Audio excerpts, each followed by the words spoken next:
अब तमाम लोग बोलेंगे बिहार में का बा, लेकिन वो जो बा वो तो 10 नवंबर को पता चलेगा। लेकिन ओपिनियन पोल क्या बता रहे हैं और उसके आधार पर आप क्या भूमिका बांधें, क्योंकि प्रधानमंत्री ने अपनी सासाराम की रैली में बोला कि बिहार ने मन बना लिया, ओपिनियन पोल देख लीजिए, सब में यह है कि हमारी सरकार आ रही है, नीतीश कुमार वापस आ रहे हैं। तो पहले तो ओपिनियन पोल दिखा दें आपको और फिर आपको बताएंगे कि क्यों ये हो सकता है पूरी तरीके से ठीक ना हो। एनडीए को जो एबीपी और सी वोटर का ओपिनियन पोल है वो करीब 135-160 के बीच की रेंज में रखे है। महागठबंधन 77 से 98 तक है, एलजेपी 1 से 5, अन्य 4 से 8। तो ये है सी वोटर का पोल। अब एक दूसरा पोल देख लेते हैं जो कि लोक नीति CSDS इंडिया टुडे आज तक का पोल है। उसके हिसाब से भी एनडीए 133 पार है, बहुमत का आंकड़ा 122 है, तो मतलब पूर्ण बहुमत है। महागठबंधन 88 से 98, एलजेपी 2 से 6, अन्य 6 से 10। और जो तीसरा पोल है टाइम्स नाउ सी वोटर, उसके हिसाब से एनडीए करीब करीब 150, महागठबंधन करीब करीब 90, एलजेपी 3, अन्य 6 और बहुमत का आंकड़ा 122। तो जाहिर सी बात है एनडीए जीत रहा है। तो पोल ऑफ पोल्स अगर आप निकालें तो इस ओपिनियन पोल मोदी गलत नहीं है, वो कह रहे हैं कि एकदम स्पष्ट बहुमत है। हाँ भाई, पोल ऑफ पोल्स तो यही बता रहा है 144 पर, और महागठबंधन जो है वो 89 पर है, एलजेपी 3 से 4, अन्य 6 से 7, बहुमत का आंकड़ा 122 है। लेकिन जब आप इन एग्जिट पोल्स को जमीनी हकीकत से जोड़ते हैं और खासतौर से अभी की जो हकीकत है उससे जोड़ते हैं तो कुछ थोड़ा बात समझ में नहीं आती। नीतीश कुमार अपना आपा खोए चले जा रहे हैं अपनी रैलियों में, 3-3, 4-4 रैली में गुस्सा हो रहे हैं। दूसरी तरफ तेजस्वी भीड़ जुटा रहा है। तो सर्वे से अलग जमीनी हकीकत कैसे हो गई है, यह अभी बहुत जल्दी है ये आंकना। तेजस्वी की रैलियों में भारी भीड़, तो क्या इसका मतलब है? बीजेपी का यह कहना है वो तो अपने इलाके में गए तो भीड़ तो आएगी। नीतीश कुछ मौकों पर अपना आपा खोते हुए, झल्लाते हुए दिखे बिल्कुल, और ये झल्लाहट जो है ये बॉडी लैंग्वेज एक नेता की ठीक नहीं होती, ये इरिटेशन की एक निशानी होती है। चिराग पासवान का नारा नीतीश मुक्त बिहार, ये एक अलग ही कहानी चल रही है बिहार में। तो इसका एंगल क्या है, ये एक जरूरी बात है। तो कुछ बड़े सवाल जो कि इस ओपिनियन पोल और जो अभी जमीनी हकीकत है उसके बीच का जो फासला है उससे जुड़े हुए बड़े सवाल ये हैं स्क्रीन पर। क्या नीतीश के खिलाफ सत्ता विरोधी लहर है या नहीं, ये एक बड़ा सवाल है। दूसरा, क्या तेजस्वी के लिए भीड़ वोट में तब्दील होगी या नहीं? देखिए बहुत जरूरी बात है, भीड़ जुटा लेना एक बात हुई, लेकिन क्या वो वोट देंगे वो लोग सब? तीसरा, क्या विपक्ष के वोट बंटने का खतरा भी है? क्योंकि अगर ऐसा हुआ, क्योंकि विपक्ष में बहुत सारे लोग हैं, अगर ऐसा हुआ तो जाहिर सी बात है एडवांटेज एनडीए होगा और नीतीश कुमार वापस आ जाएंगे। चौथा सवाल, किसी खेमे में रोशनी या अंधेरा कर पाएंगे चिराग, या पता चला बिल्कुल वही ओपिनियन पोल वाला हाल हुआ कि 2, 4, 6 में ही सिमट के रह गए? क्या ऐसा हो सकता है? क्योंकि इस बार उन्होंने खूब एक ऐसा माहौल बनाया है जिससे ये लगता है कि वो अगर नीतीश कुमार नहीं कर पाए तो चिराग जो हैं वो सहारा दे सकते हैं कमल को। ऐसा होगा भी या नहीं, या ये हवाई बातें हैं?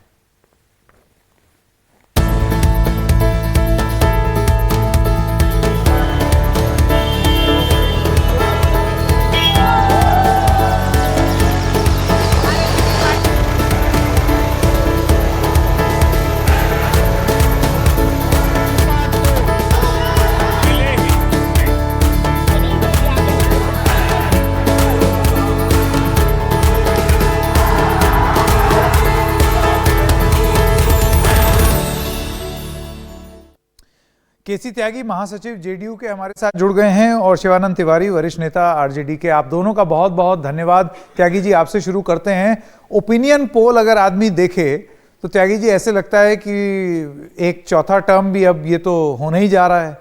लेकिन बिहार के संदर्भ में अगर बात करें, और आप भी जानते हैं कि किस तरीके से ओपिनियन पोल और एग्जिट पोल बहुत बुरी तरीके से गलत हुए हैं, और हम ये भी बता दें कि एनडीटीवी का भी ओपिनियन पोल गलत हुआ, तो इस पे बहुत ज्यादा भरोसा करना भी ठीक नहीं। केसी त्यागी जी। संकेत जी, मैंने आपके चारों जो विश्लेषण है वो देखे हैं। एक तो मैं आपके पहले सवाल से बुनियादी तौर पर डिसएग्री करता हूं कि नीतीश कुमार के खिलाफ कोई एंटी इनकम्बेंसी है।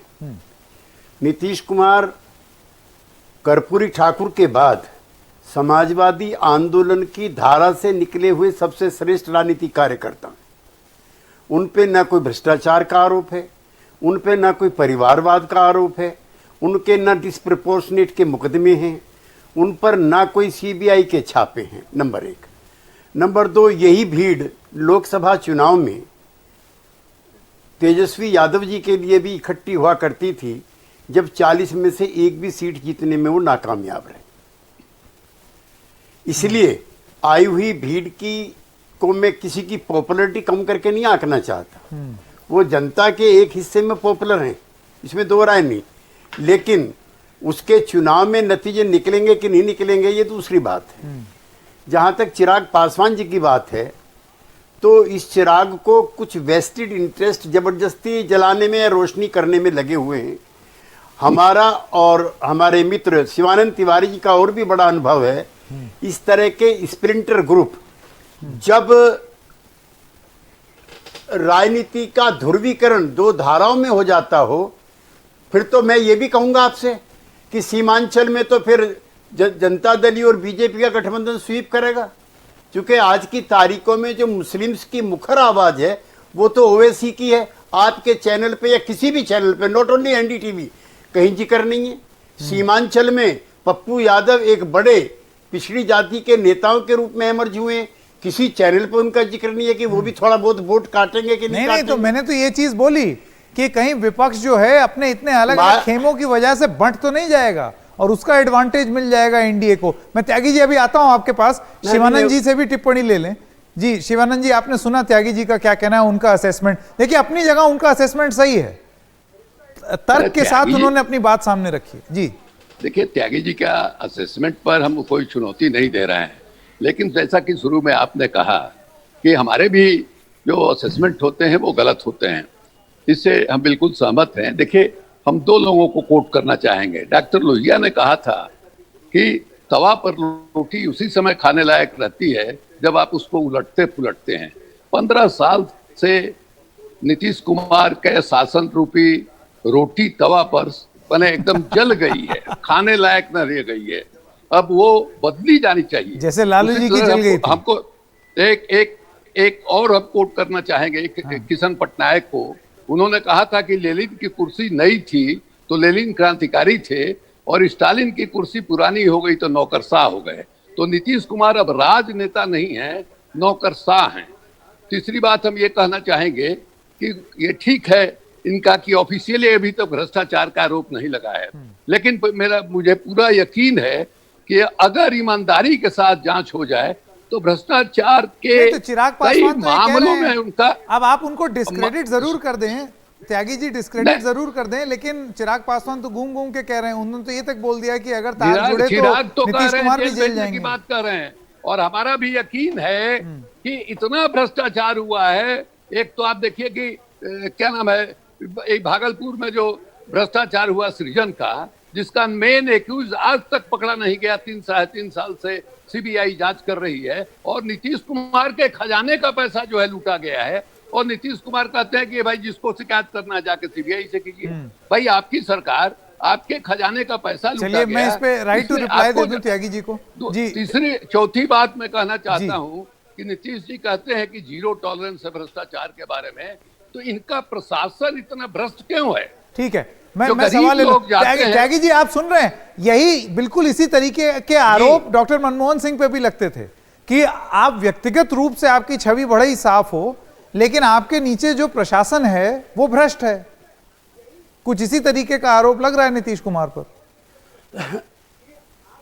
देखिए, शिवानंद तिवारी जी डॉक्टर लोहिया के और किशन पटनायक जी के करीबी साथी रहे हैं, और मैं कोई इनको सीख दूं तो ये मैं भी नहीं ऐसी गुस्ताखी करना चाहता, लेकिन डॉक्टर लोहिया ने यह भी कहा था कि निज संतति और निज संपत्ति का कार्यकर्ताओं को जो समाजवादी आंदोलन से जुड़े हुए हैं उनको अतिरिक्त मोह नहीं करना चाहिए। नंबर 1, डॉक्टर लोहिया जवाहरलाल के परिवारवाद के खिलाफ थे, और उन्होंने तब भी कई अवसरों पे इंदिरा गांधी जी की जब इमरजेंसी हो रही थी उसका विरोध किया था, चूंकि आप प्रखर लोहियावादी हो, इसलिए मैं आप ही को संबोधित करना चाहता हूं।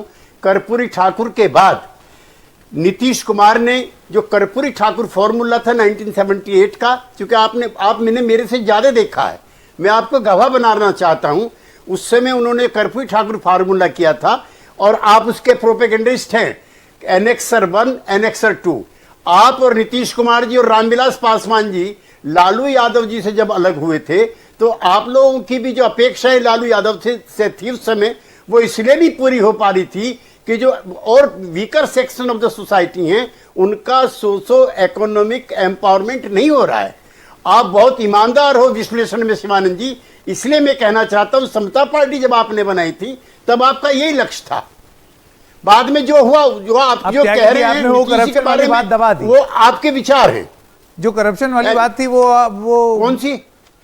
नहीं ये मैं नहीं मानता हूं। प्रशासन तो भ्रष्ट है। शिवानंद जी, आप नीतीश कुमार जी के, एक सेकंड संकेत जी, शिवानंद जी आप नीतीश कुमार जी के इतने करीबी रहे हैं, इतना मैं भी नहीं रहा हूं। दिल पे हाथ रख के कह दीजिए कि क्या काम के बदले अनाज योजना जो चलती है नेताओं की, क्या नीतीश कुमार जी ने कभी इस तरह से पैसे पकड़े? अब देखिए वो तो कह रहे हैं, खुद नहीं किया, लेकिन प्रशासन तो कर रहा है। खींच रहा है ये। आपको हम उदाहरण के तौर तो नीतीश कुमार कैसे जेल चले जाएंगे फिर संकेत जी? नहीं मैं नहीं कह रहा हूँ, कोई राजनीतिक भाषा होती है। चिराग पासवान कह रहे हैं, उनका बयान है, इसी वजह से मैंने आपकी प्रतिक्रिया ली। क्या होता है? मैंने इसीलिए आपकी प्रतिक्रिया ली उस पर। देखिए हम बहुत धीरज के साथ केसी को सुन रहे हैं, अब हमको भी बोलने का मौका दे जी। बहुत जल्दी समय खत्म हो रहा है शिवानंद जी। मैं ये कह रहा था कि जब चुनाव हार गए लोकसभा का नीतीश जी, उन्होंने जीतन राम मांझी को जो है अपनी जगह पर अध्यक्ष बनाया। समाज का जो सबसे निचला समूह का आदमी है उसको दिया और ये प्रचारित किया कि जैसे उन्होंने बहुत बड़ी कुर्बानी की है। और वही जीतन राम मांझी जब बोलने लगे, पहले उनको अपने आप को छुपा के रखे हुए थे, अपने जिंदगी का जो तजुर्बा है उसके आधार पर जब बोलने लगे तो नीतीश कुमार को ऐसा लगा कि उनके पैर के नीचे से धरती खिसक रही है। और जिस तरह से अपमानित करवाया, इनके कैबिनेट के मेंबर से चीफ सेक्रेटरी को चिट्ठी लिखवाया कि इनका आदेश जो है वो गलत है, किस तरह से बेइज्जत करवाया। मैंने अपील किया, विधायक दल की मीटिंग हो रही थी, मेरे पास समय खत्म हो गया है। अपील किया विधायकों से कि समाजवाद का तकाजा ये है, यह समाज का निचले तबके का आदमी है। समाजवाद पे चर्चा जो है वो 13, 14 या 16 मिनट में नहीं हो सकती। समाजवाद की चर्चा तो बहुत लंबी चल सकती है। इस वजह से शिवानंद तिवारी जी और केसी त्यागी जी, आप दोनों का बहुत बहुत धन्यवाद। छोटे से ब्रेक के लिए रुक रहे हैं, अभी हाजिर होते हैं।